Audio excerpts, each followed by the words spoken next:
Good day, students. I am Dr. Rachna Mathur and we are studying Hopkins. We will discuss the poem Spring and Fall.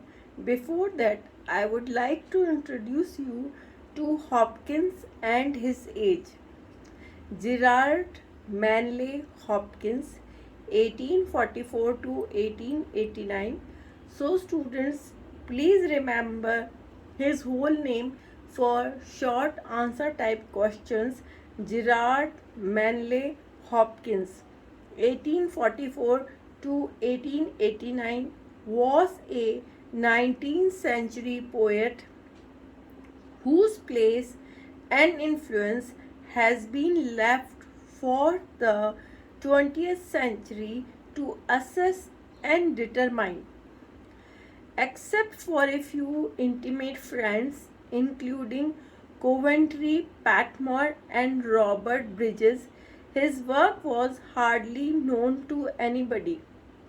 His poetry remained hidden away in manuscript form until Bridges launched his major works as Poems of Gerard Manley Hopkins.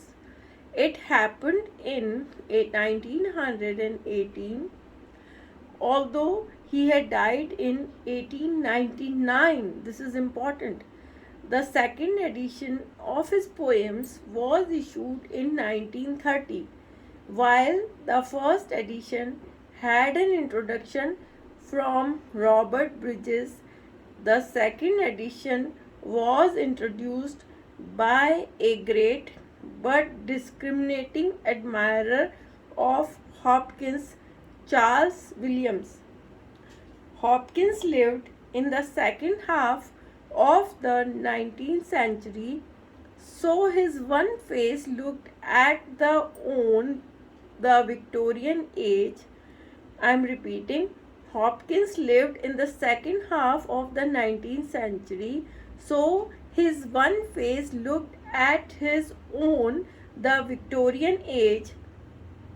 His poetry having been brought to light only in 1918, his other face looked towards the modern age. Again, as an artist, his one face looked at beauty with a deeply sensuous appreciation. As an ascetic, his other face looked at ascetic denial with all the intensity of a devout man of religion. As a boy, he had a passion for drawing and he wrote poetry under the influence of Keats and pre-Raphaelites. So, students, this is important. As a boy, he had a passion for drawing and he wrote poetry under the influence of Keats and the pre-Raphaelites. As a youth, he came under the influence of Cardinal Newman and the Oxford movement because a Roman Catholic in 1866 and Jesuit priest in 1877. England was non-Catholic but reared dear England for Hopkins, the patriot. So I am repeating. As a youth, he came under the influence of Cardinal Newman and the Oxford movement. Became a Roman Catholic in 1866. I am repeating. He became a Roman Catholic in 1866 and Jesuit priest in 1877. England was non-Catholic but quote unquote rare dear England for Hopkins, the patriot. From his youth, his life was one of inner strife, very keenly felt. At first, he gave up poetry. Quote, what I had written, I burned before I became a Jesuit. and resolved to write no more, as not belonging to my profession, unless it were the wish of my superiors. Unquote.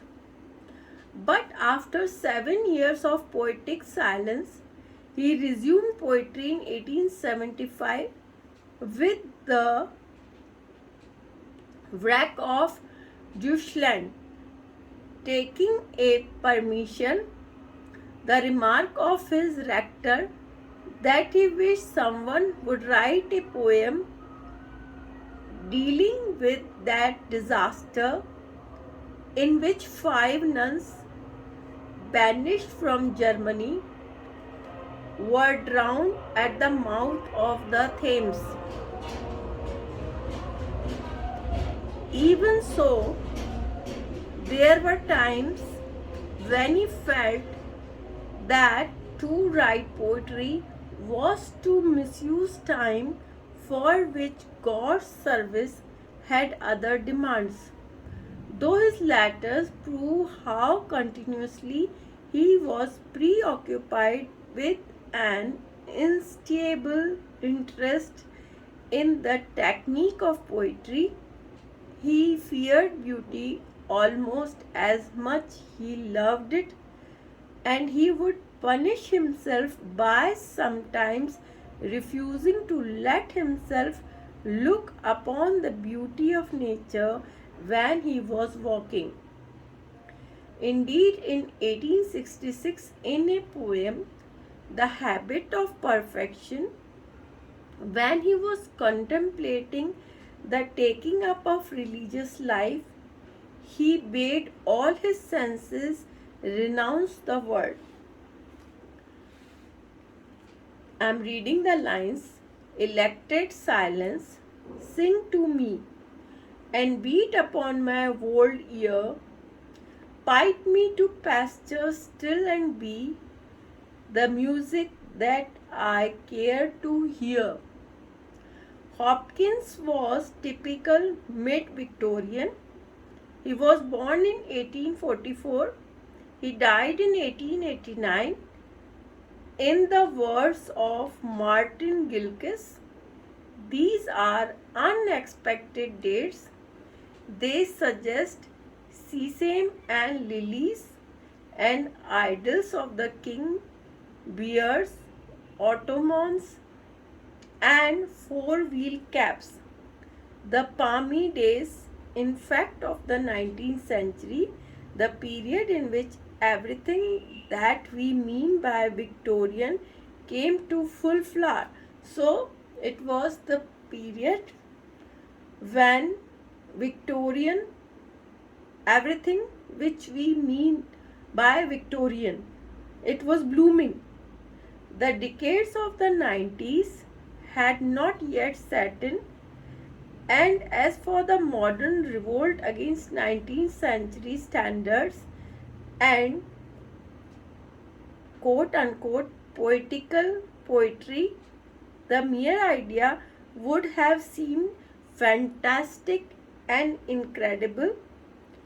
Yet today, the greatest single influence upon the development of modern poetry, with the solitary exception of T.S. Eliot, has been this stray mid-Victorian who is anything but mid-Victorian when you come to read him.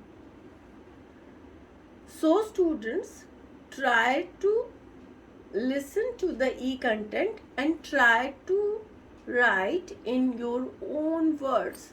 Thank you, students.